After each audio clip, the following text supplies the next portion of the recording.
Hello guys, मैं आपका ज़ियाउर रहमान आज फिर हाज़िर हूँ एक नए टॉपिक के साथ। मैं आपको टेंस के बारे में बताऊँगा और धीरे धीरे आपको वीडियोस जो है वो बनाकर देता रहूँगा ताकि आपका जो है ग्रामर मजबूत हो जाए, उसके बाद आपको स्पीकिंग अच्छा हो जाए। सबसे पहले इंग्लिश को समझने के लिए हमको टेंस को समझना बहुत ज़रूरी है, तो इसीलिए आज मैं आपको टेंस से शुरू करूंगा और उम्मीद करता हूं कि आपको पसंद आएगा। आपको डिटेल में बताऊंगा और धीरे धीरे स्टेप बाय स्टेप बताऊंगा ताकि आप उसको अच्छे से समझ जाएं। और आप जेड एकेडमी के चैनल को देख रहे हैं और आपको अगर पसंद आता हो तो आप इसको सब्सक्राइब करें, ज़्यादा से ज़्यादा सब्सक्राइब करें ताकि ज़्यादा से ज़्यादा लोगों तक पहुँचे और मेरी बात वहाँ तक पहुँच सके जो लोग ऑफलाइन क्लासेस आके जेड एकेडमी में नहीं अटेंड कर पा रहे हैं, उनको भी हम लोगों की बात जो हम लोग एजुकेट कर रहे हैं उन तक ये बात पहुँच जाए। आप लोग इसमें हम लोगों का सहयोग करें, इसमें कोशिश करें, मेहनत करें। जब कोई संस्था बनता है तो वो एक आदमी की मेहनत से नहीं बनता, बल्कि उसमें सब लोगों को मेहनत करना पड़ता है, स्ट्रगल करना पड़ता है। आप लोगों का सहयोग यही है कि आप इस चैनल को ज़्यादा से ज़्यादा लाइक करें, सब्सक्राइब करें, व्यूज़ करें और लोगों तक पहुंचाएं। तो हम लोग टॉपिक पे आते हैं और आपको टेंस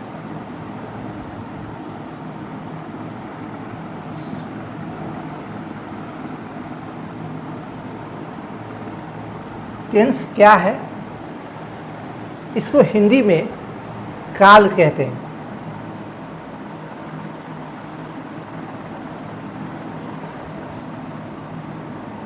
और इसको उर्दू में ज़माना कहते हैं। ज़माना मैं आप लोगों को हिंदी और उर्दू दोनों में बताऊंगा। बहुत सारे ऐसे स्टूडेंट हैं जो उर्दू मीडियम स्कूल में पढ़ते हैं और बहुत सारे हमारे बिहार के, क्योंकि मैं ख़ुद बिहार का निवासी हूँ, मैं तो बिहार में लोग हिंदी को ज़्यादा इजीली समझते हैं और वहाँ हिंदी स्कूल में जो बच्चे हैं उनका थोड़ा इंग्लिश वीक होता है। तो आप लोग थोड़ा मेहनत करें, देखें वीडियो को, समझें और बहुत इजीली मैं हिंदी और इंग्लिश में कन्वर्ट करके आपको बताऊंगा और मैं उम्मीद करता हूं कि आपको जो है वीडियोस पसंद आएगा। आप पूरे वीडियो को देखें, अंत तक बने रहें और कंप्लीट जब देखेंगे तब आपको समझ में आएगा। टेंस को काल कहते हैं या ज़माना, इसलिए कि हमें टेंस से ये पता चलता है कि कोई काम अभी हो रहा है या हो चुका है या होने वाला है। टेंस को 3 भागों में बांटा गया है: प्रेजेंट टेंस,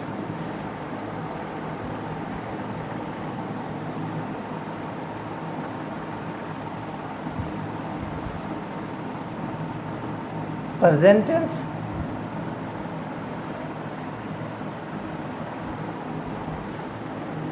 दूसरा पास्ट टेंस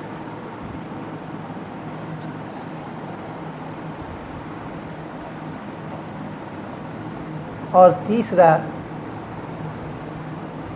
फ्यूचर टेंस।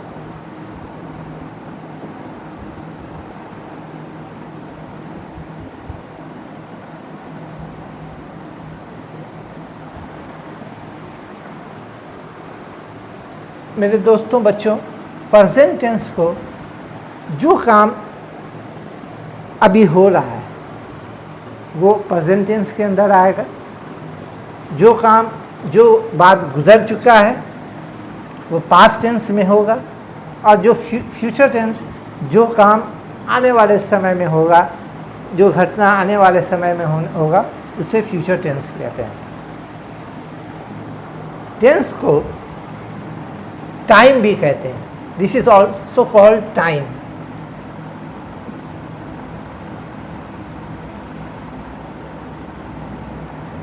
क्योंकि हमें इससे समय का पता चलता है कि ये काम किस समय में हो रहा है, ये किस समय में हो चुका है। फॉर एग्ज़ाम्पल, मैं आप एग्ज़ाम्पल के तौर पे आपको बता रहा हूँ कि मैं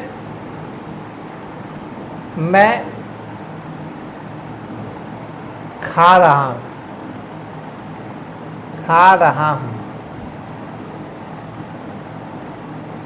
मैं खा रहा हूँ, तो ये क्या हो गया? प्रेजेंट टेंस है। मैं खा चुका हूँ,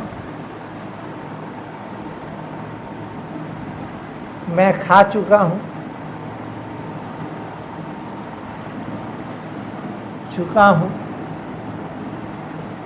ये पास्ट टेंस हो गया। मैं खाऊंगा,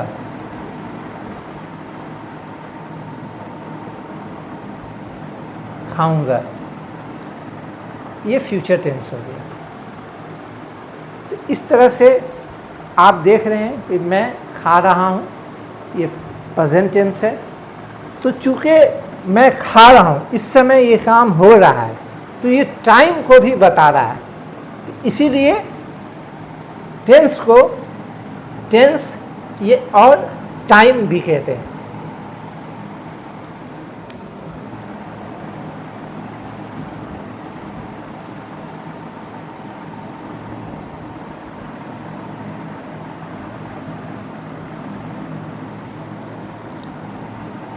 तो मैं आपको बताया कि टेंस को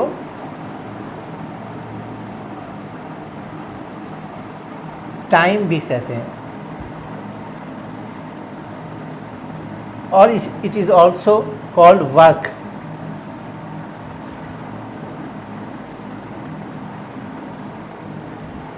इसको टेंस भी कहते हैं, टाइम भी कहते हैं और वर्क भी कहते हैं। वर्क क्यों कहते हैं? क्योंकि कोई काम हमें इससे पता ये चलता है, मैं खेल रहा हूँ तो मैं काम कर रहा हूँ, मैं पढ़ रहा हूँ, मैं पढ़ाई कर रहा हूँ। तो इस तरह से आपको टेंस के ज़रिए से हमें टाइम और काम का पता चलता है। जब आप और हम लोग देखेंगे कि हर टेंस को प्रेजेंट टेंस, पास्ट टेंस और future tense, simple present, present continuous tense, present perfect tense and present perfect continuous, हर टेंस को फिर अलग अलग 4 हिस्सों में बांटा गया है।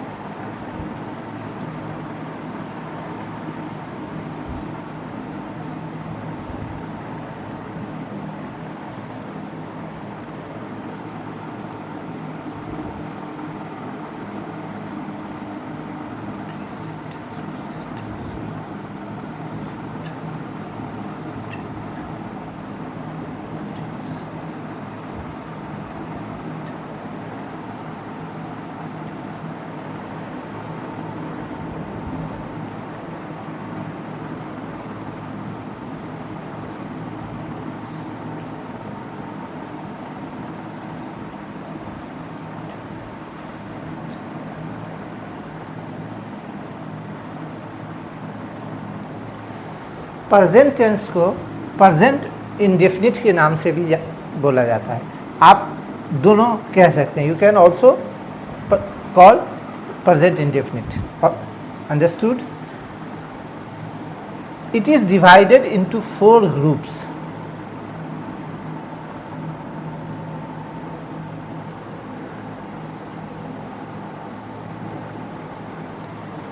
Now we understand simple,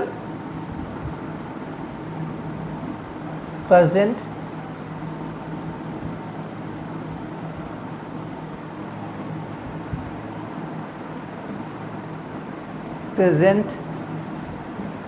continuous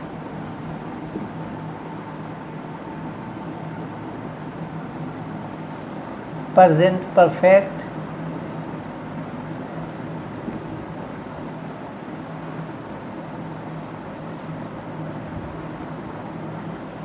and 4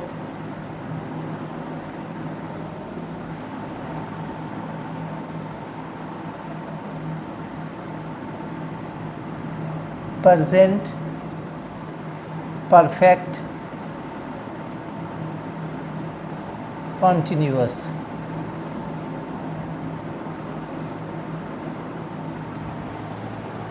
तो मेरे दोस्तों, अब हमने इसको 4 हिस्सों में तकसीम कर दिया, बांट दिया है, 4 भागों में इसको बांट दिया है। Simple present, present continuous, present perfect and present perfect continuous. हम लोग हर एक को अलग अलग देखेंगे, उसको किस तरह स्ट्रक्चर उसको बनाने का विधि देखेंगे और उसको बनाकर बताएंगे। उसके अफर्मेटिव सेंटेंस, निगेटिव सेंटेंस, ये सारी चीज़ों पर डिस्कस करेंगे और कैसे उसका स्ट्रक्चर बनाया जाता है उस पर हम लोग डिस्कस करेंगे। प्रेजेंट टेंस, हाल, जो अभी वर्तमान, इसको हम लोग हिंदी में वर्तमान काल कहते हैं। प्रेजेंट टेंस ये हो गया प्रेजेंट टेंस, जिसको हम लोग वर्तमान काल कहते हैं। अब हम एक एक चीज़ को अलग अलग देखेंगे और उसको आप लोगों को बताएंगे ताकि आप इजीली वे में उसको नोट डाउन कर लें, उसको समझ लें और लाइफ में आपको कभी भी प्रॉब्लम नहीं होगा। इंग्लिश स्पीकिंग का जो सबसे अहम चीज़ ये है कि जब आप ग्रामेटिकली करेक्ट होते हैं तो आपको इंग्लिश बोलने में आसानी हो जाती है।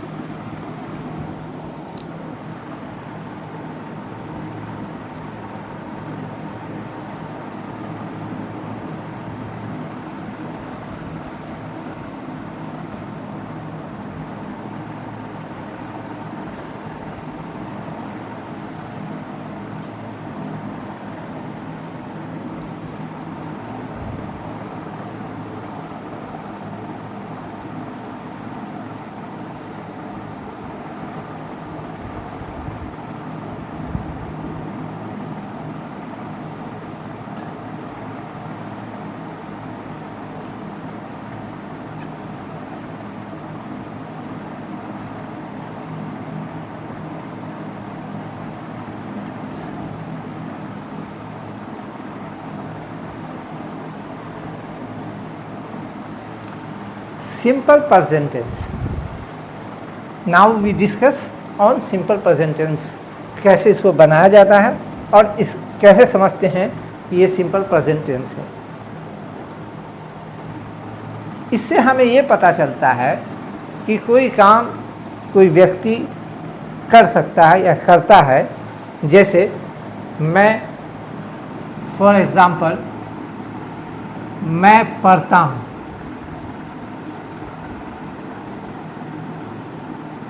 पढ़ता हूँ, मैं पढ़ता हूँ, वो खेलता है,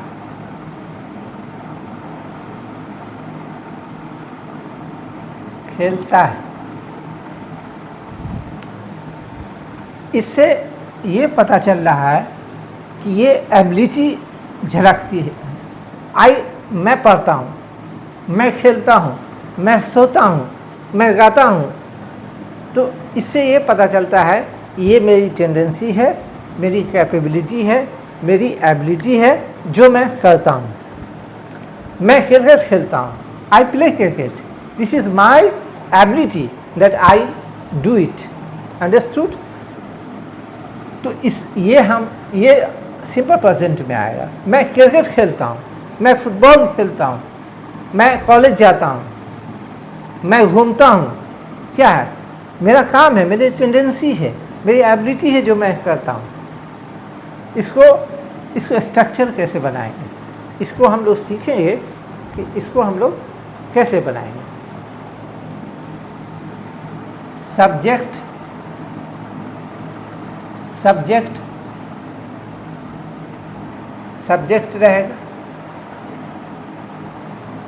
प्लस वर्ब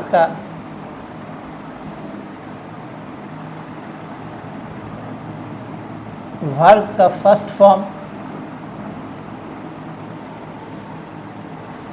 प्लस ऑब्जेक्ट।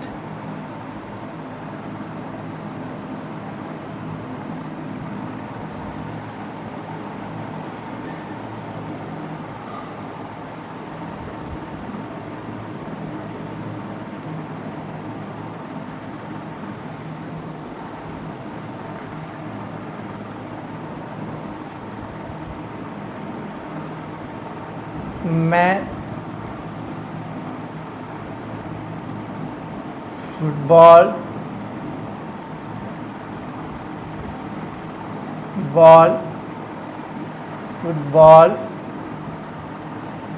खेलता हूँ।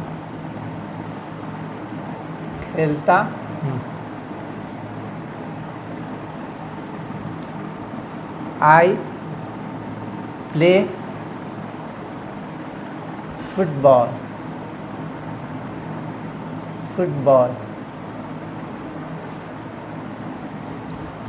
आई क्या हो गया?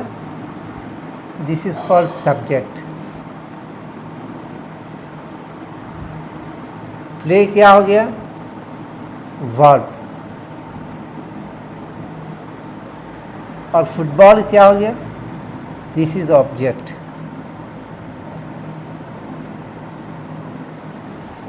इसका जो स्ट्रक्चर बनाएंगे वो सब्जेक्ट स्ट्रक्चर जो होगा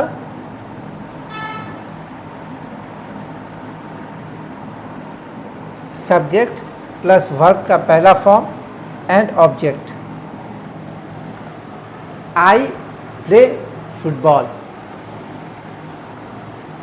इसमें एक चीज़ मैं आपको ऐड करता हूँ, अगर इसके जगह आई के जगह वो फुटबॉल खेलता है तो इसको बनाने का जो तरीका क्या होगा?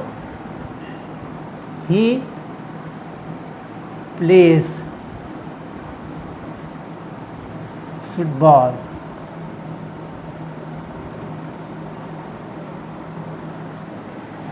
इसमें क्या हो गया कि हमने ही के साथ प्लेज लगा दिया, यानी थर्ड पर्सन सिंगुलर नंबर के साथ इसमें क्या है? एस या ई एस लगता है।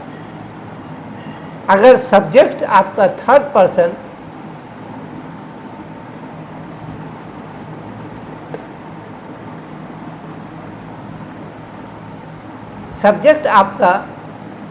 अगर थर्ड पर्सन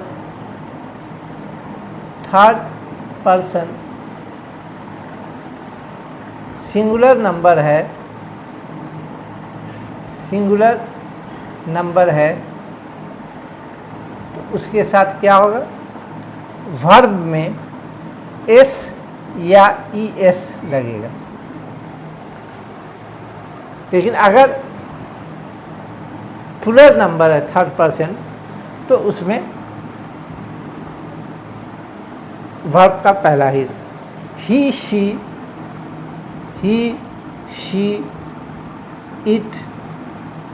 इट या कोई भी सिंगुलर नेम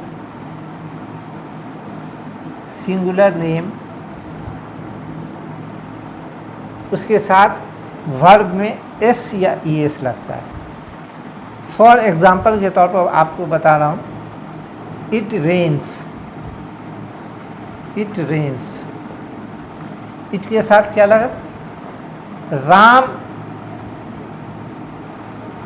ईट्स। राम के साथ ईट नहीं लगाया, राम के साथ ईट्स लगेगा। लेकिन अगर इसके जगह पे दो प्लूरल अगर हो जाएगा, दो नाम हो जाएगा, Ram and Shyam play cricket.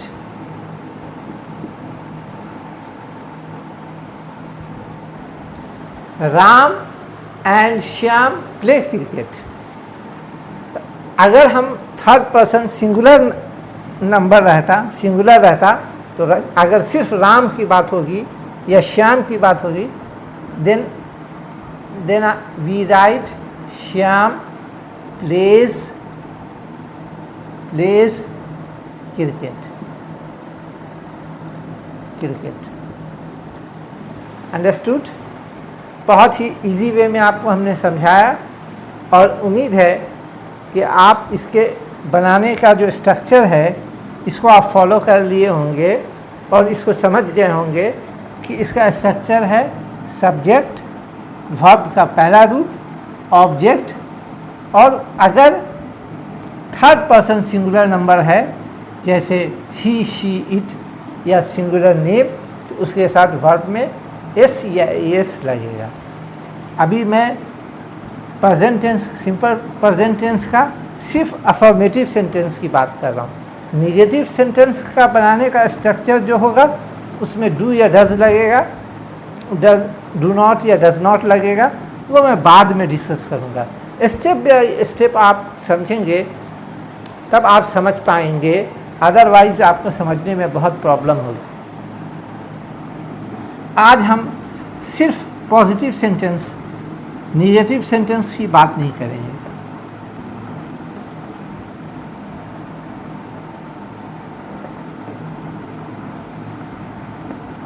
आप ये नोट डाउन कर लिए होंगे, मैं एक उर्दू में भी लिख देता हूँ। मैं खेलता हूँ,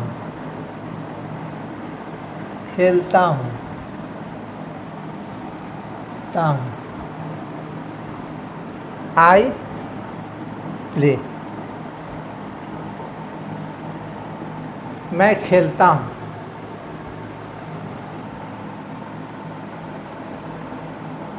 तुम रोते हो, यू वीप।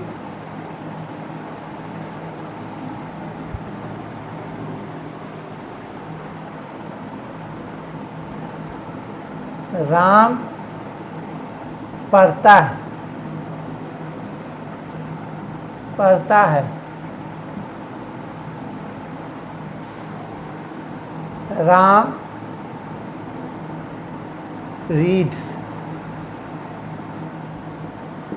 कुछ लोग जो उर्दू मीडियम के भी हैं वो लोग भी देख सकते हैं। एक्चुअली उर्दू का बहुत यूज़ नहीं होता है, इसलिए थोड़ा लिखने में दिक्कत हो रहा है, लेकिन धीरे धीरे हो जाएगा, मैं आपको प्रैक्टिस हो जाएगा। लेकिन मेरा मकसद ये है कि आप चीज़ों को समझ जाएं और मैं आप तक अपनी बातों को पहुंचा दूं या अपनी बात आप तक बता दूं और आपको इससे फ़ायदा पहुंच जाए। मेरे बच्चों, मेरे दोस्तों,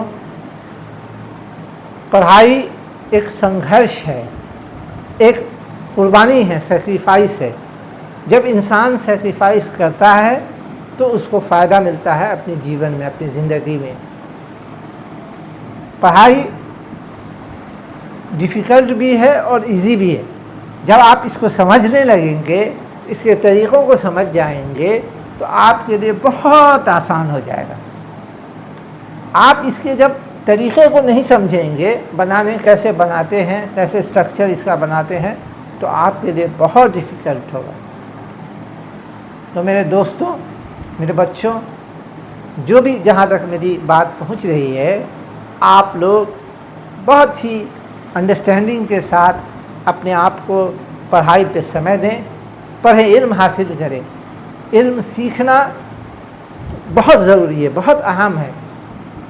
कुरान में भी बार बार इसका जिक्र आया है, तलबुल इल्म फरीज़तुन अला कुल्लि मुस्लिम।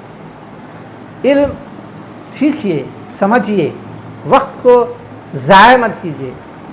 और हम लोग के चैनल को, जेड एकेडमी के चैनल को ज़्यादा से ज़्यादा सब्सक्राइब कीजिए, अपने दोस्तों तक पहुंचाइए, उनको बताइए इसके बारे में, इस चैनल के बारे में बताइए, ताकि वो भी ज्वाइन कर सकें, वो भी सीख सकें और हमारे एकेडमी में आए। यहाँ हम हैं, आयशा मैम है और बहुत से टीचर हैं, आपके बेस को हर तरह से मजबूत करेंगे ताकि आप जो है अपने फ्यूचर में कुछ कर सकें। यूपीएससी क्रैक करें, डब्ल्यूबीएससी करें, बीपीएससी करें, कोई भी फील्ड में जाएं, आप बिज़नेस करें, कुछ भी करें, लेकिन पढ़ाई ज़रूर करें। इल्म सीखना ये बहुत ज़रूरी है।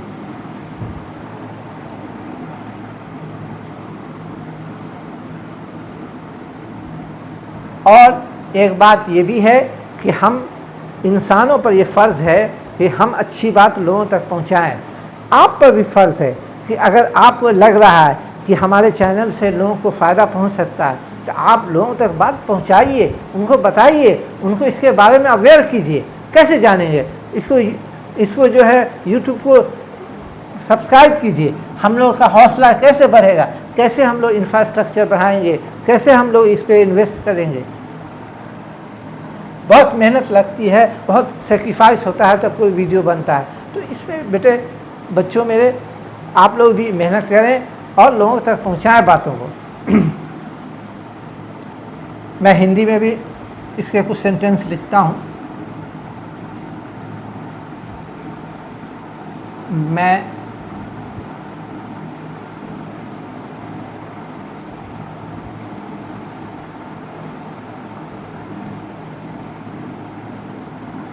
रामायण पढ़ता हूँ।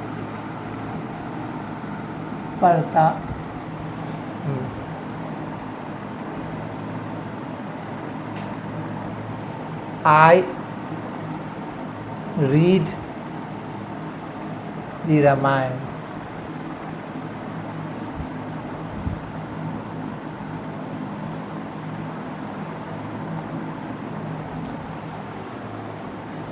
फिर आपको मैं बता दूं कि आई के साथ वर्ब का फर्स्ट फॉर्म लगता है, वर्ब का पहला फॉर्म लगता है। इसमें एस या ईएस नहीं लगेगा। लेकिन जब यही चीज़ थर्ड पर्सन सिंगुलर नंबर हो जाएगा, जैसे ही, तो ही के साथ ही reads the Ramayan.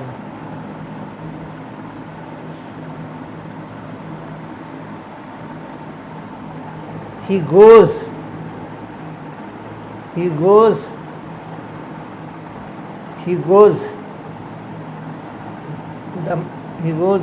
the market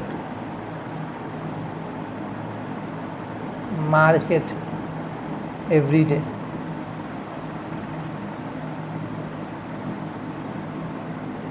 यहाँ क्या हुआ, ही के साथ गोज एस या एस लग गया, वो हो गया फर्स्ट फॉर्म, और इसमें एस या ईएस लग गया, ऐड हो गया। तो ये स्ट्रक्चर है, इसको आपको माइंड में रखना है और हमेशा याद रखना है, कभी नहीं भूलना है मेरे बच्चों।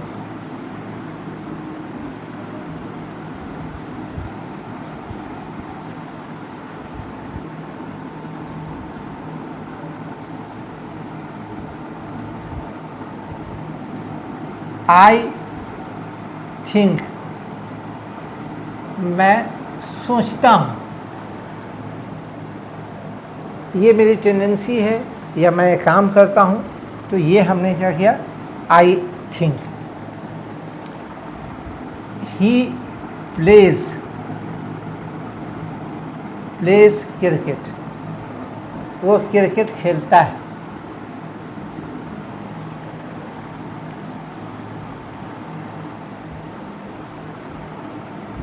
अब इसका हम निगेटिव सेंटेंस, ये तो पॉजिटिव सेंटेंस हो गया।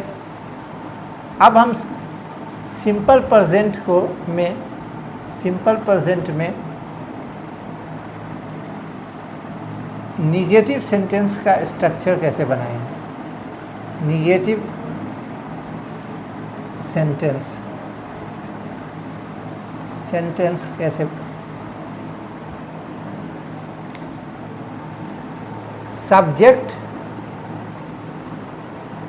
सब्जेक्ट प्लस डू नॉट या डज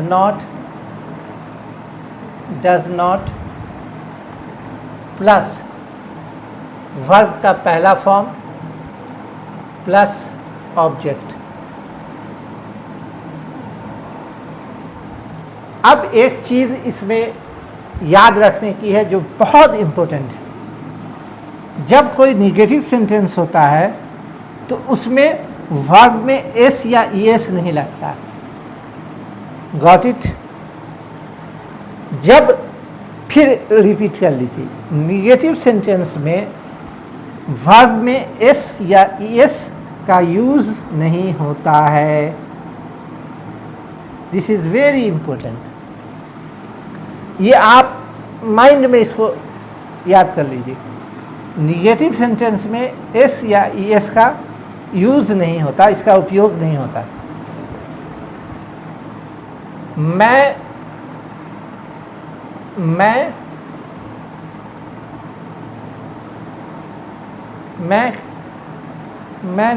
नहीं खेलता, मैं नहीं खेलता हूँ।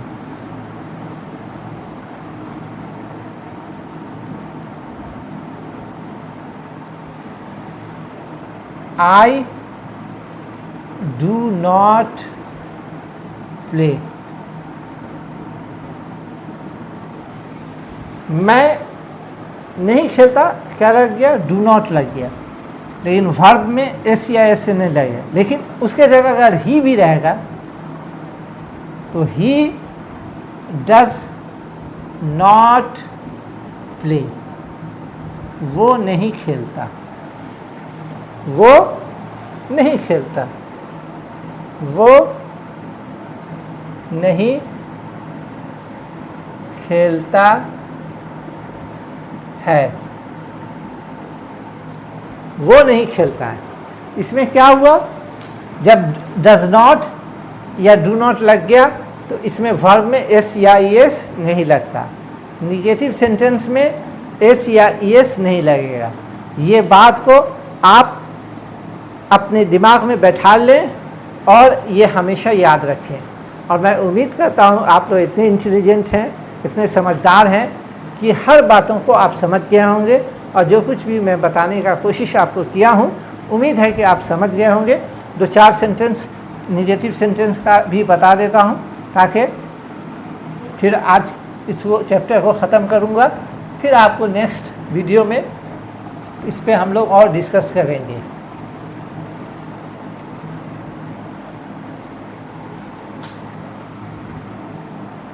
वह पढ़ने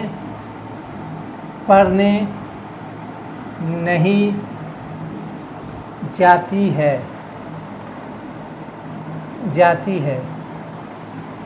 इसको उर्दू में लिखेंगे, वह पढ़ने नहीं जाती है।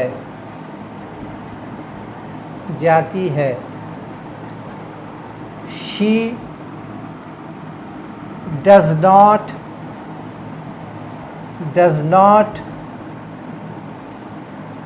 go to read। वह पढ़ने नहीं जाती है। अब यहाँ डज नॉट लग गया तो वर्ब का पहला फॉर्म ही लगा। ये बात आप समझ गए होंगे। आज निगेटिव सेंटेंस में हम लोग, और इसमें भी वही सिस्टम है। ही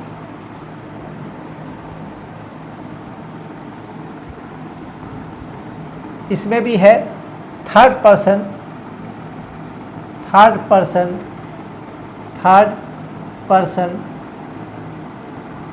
सिंगुलर नंबर के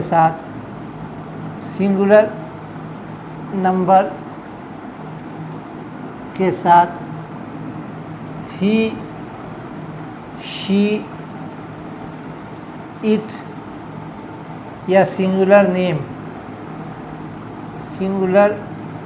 नेम उसके साथ निगेटिव सेंटेंस में डज नॉट लगता है। बाकी जैसे दे हो गया, वी हो गया, यू हो गया, आई हो गया, इसके साथ डू नॉट लगेगा, डू नॉट लगेगा। अगर प्लुरल नेम है, एक से ज़्यादा नाम है, जैसे Ram and Shyam, Shyam, do not play, play, Ram और श्याम नहीं खेलता। तो जब दो नाम आ गया तो इसके साथ डू नॉट लगेगा। क्लियर हो गया कॉन्सेप्ट? उम्मीद है आपको दिक्कत नहीं हुआ होगा। मैं और भी कुछ ट्रांसलेशन आपको इस पे पॉजिटिव सेंटेंस और निगेटिव सेंटेंस का सिंपल इस पर नेक्स्ट वीडियो में बनवा दूंगा, ताकि आप फिर इसको एकदम दिमाग में आपके कंफर्म हो जाए, आप समझ जाएं आसानी से। उम्मीद है कि आप बहुत आसानी से समझ गए होंगे। तो आज का जो है चैप्टर उसको हम यहीं पे ख़त्म करते हैं। आप इसके बनाने के जो तरीक़े को समझ गए होंगे। और लास्ट में आपको जाने से पहले एक बार फिर आपसे ये मैं रिक्वेस्ट करता हूँ कि आप जो है दिल लगाकर मेहनत करें, पढ़ें, खूब मन लगाकर पढ़ें। माँ बाप का बहुत एक्सपेक्टेशन होता है हम लोगों से, बच्चों से, तो उनको एक्सपेक्टेशन को फिल करें और इससे आपका करियर अच्छा होगा तो आपके आने वाले ज़िंदगी में आपको ही फ़ायदा पहुँचेगा। उसमें माँ बाप को इससे फ़ायदा नहीं पहुँचेगा, वो दुनिया में नहीं रहते। तो मेरे बच्चों, आप लोग मेरे मैसेजेस को लोगों तक पहुँचाएँ और इसको सीखें, और हमारे जो YouTube चैनल है इसको ज़्यादा से ज़्यादा वायरल करें, इसको ज़्यादा से ज़्यादा सब्सक्राइब करें।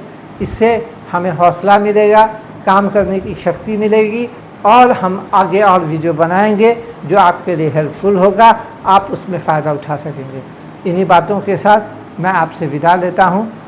जय हिंद।